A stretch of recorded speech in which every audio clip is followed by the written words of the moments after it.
Hi everyone, my name is Jingbo Ma. Today I'm going to show you my presentation. My presentation name is Stress Detection Using Wearable Devices Data. This is my final presentation, and my major is Machine Learning and Data Science. So the first one, I'm going to the motivation. The first one, I'm going to say the why stress detection metrics. As we all know, the stress infection, both physical and mental health. So it can be, if we have stress, it can be make our body have a lot of problem like heart disease, anxiety, or something else over here. So most people don't realize they are stressed until it is too late. So I think if we can find our stress or problem too earlier, we can stop this to happen in our body. So this is a big problem. So why I choose the wearable devices? Because as we all know, the wearable devices is pretty easy to use.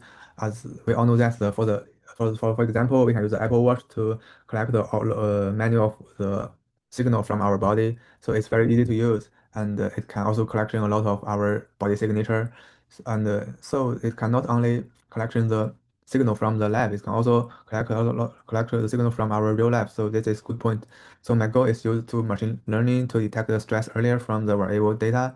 So then I'm gonna make the system fast, light, and easy to understand. So next is related work. As we as we know, there is a lot of related work from my research. There have the same research before of me. So the first one is there have a lot have a complex machine they use like the deep learning. They are use the machine include the CNN and LSTM over here. And actually, for the interpretally, they're hard to explain, and they actually gonna use a lot of data sets. They're gonna use a large data set needed.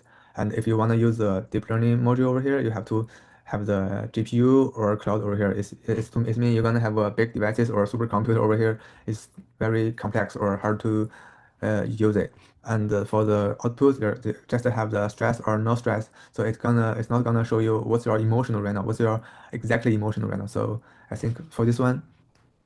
I can make it for better. So for me, I'm gonna use the machine learning module, which is I'm gonna use the SVM and random forest over here. For me, I think this is pretty easy to interpret, and it can also work with smaller data, smaller than the deep learning module over here. And it actually can run it on laptop or wearable devices. It's pretty easy to use. You can just have a laptop or wearable devices like Apple Watch. You can easy to use it to run its system.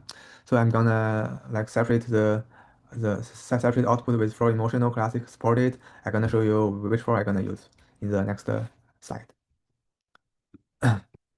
So the problem and objective. So there also have some problem over here. So the problem is how can we detect the stress accuracy using wearable devices? Like the stresses is hard to detect earlier, and wearable devices can help, but many systems are too complex. And current emission is hard to understand and need to strong computers over here. So for right now, it's this problem over here. So my project goal is to build a simple and clear system to detect the stress, and they're gonna using data from wearable body to sensors. I'm gonna classify the four states like the baseline, stress, amusement, and meditation over here. I'm gonna use two kind of the machine learning module, which is a random forester and SVM over here. So my final goal is make sure the system works well and can run on mobile or wearable devices. So the dataset I choose is WSAD. So this is I found from the UCI website. So the full name is Variable Stress and Factor Detection. The participation is there have 15 objectives over here. So the sensor shows is Raspbian Professional, which is a JSON devices over here. I already show you how the Raspbian Professional work over here. So they put a lot of stuff in your body and they're gonna collection your body signal like the EMG, ECG over here is very clear over this picture. And the physical signature collector is gonna collect like the ECG, EDA, EMG, temperature, or SEP or the accelerometer. Yeah, accelerometer. So they're gonna have the collection this kind of six signal over here, and they're gonna select the four emotional states from this the dataset, which is a baseline, stress, amusement, and meditation. Next, I'm going to the methodology. So this is my flowchart over here. The first one is I'm gonna collect the raw data from the variable sensors. So the first one is collect the data, and the second one is propose the data like cleaning and normalization. And the next, I'm gonna do the extract the key feature like the heart rate, EDA, or something else over here. And next, I'm gonna train kind of the two modules, which I said before is SVM and RF, which is random forester. And the step 5 is going to the output. So this is my work chart over here. And the feature engineering. So for this one, I'm gonna separate two kind of the station, which is the data set, which is training and test.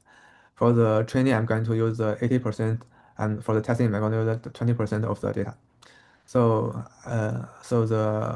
this one I'm gonna do the matrix like I'm gonna show you like the accuracy, and the next I'm gonna I'm gonna have a bar chart which I have a three since which is perception, recall, and FMS score is gonna show you like the show in the bar chart in the bar chart in the uh, next slide. So I'm gonna give you kind of the confusion matrix over here.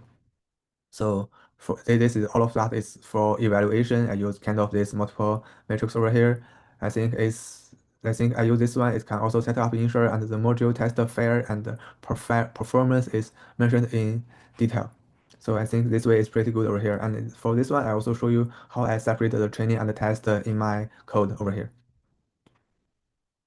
And the next is result. The first one I'm going to show you the accuracy bar chart.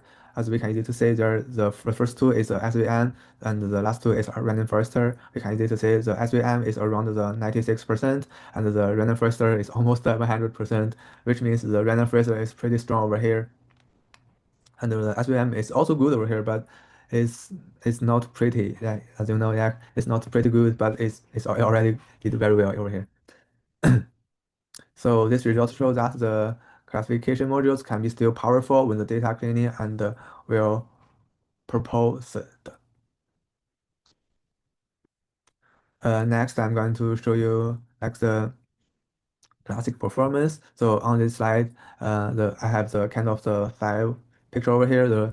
So this tool is show you the SVM data test data and training data. This tool is show you random forest test data and training data. So as we can see, this show hours of the for SVM. This is just have a little bad in the baseline because the baseline, as you can see, the precision, recall, and F1 score in the F1 is not very high over here. And as we can see, the amusement is pretty good for the SVM. And actually, I think stress is also good over here, but meditation looks not good. Next, we're gonna move to the random forester. As we can see, all of for this kind of emotional state. So the random forester looks pretty good, almost 100% in this kind of three things over here. It looks pretty good. And for the recall compression per classes, we can easy to see that one. So for the random forester looks all good in everything over here. But as we can see, for the SVM, the meditation, amusement, and stress is pretty good. But for the baseline, it looks not good. Yeah. So from this page, we can easily see the random forester is more stable. It's more stable, and performance better, curious, stable, emotional bonds, especially when states have similar physical signals. And the next is a confusion matrix. As we can see, there have four pictures over here. The first two is SVM, then the last two is random forester.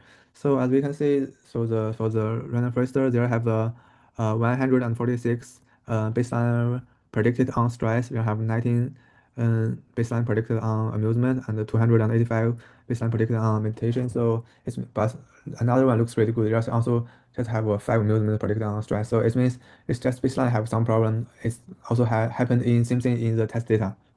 Yeah, always the like same situation over here. As next we're going to the random forester. Looks all good. There's for the test one, there's only one stress predicted on the baseline. So as we can easily say, the random forester is more robust. The random forester is pretty strong over here. And for the discussion, so for the discussion, I think the random forester did better than SVM in all tests. That's easy to say. That's what I show you in my result. It's easy to say that result. Yeah. So the SVM made more mistake on the similar classes like the baseline and the meditation over here. Yeah, it is same things. And I also learned that the simple machine learning still works well if the data is cleaning, and even without the deep learning, I got a good result using the module that are easy to understand over here. Yeah, and the whole system is small and fast, which makes it good to phone or wearable devices that need to real-time stress detection. And there have just one problem over here. There's one limitation over here. All of that signal we collection from the lab, but actually not from the real world or life use. So I think the next level is we're gonna should be solve this limitation for collection a lot of the signal from our normal life. For the conclusion, to summarize, I built a kind of the simple and effect machine learning system, and it finds the different emotional states by using signal from wearable devices. So as we know, the random forest module works the best. It would be the even tail part and the cases like the baseline meditation.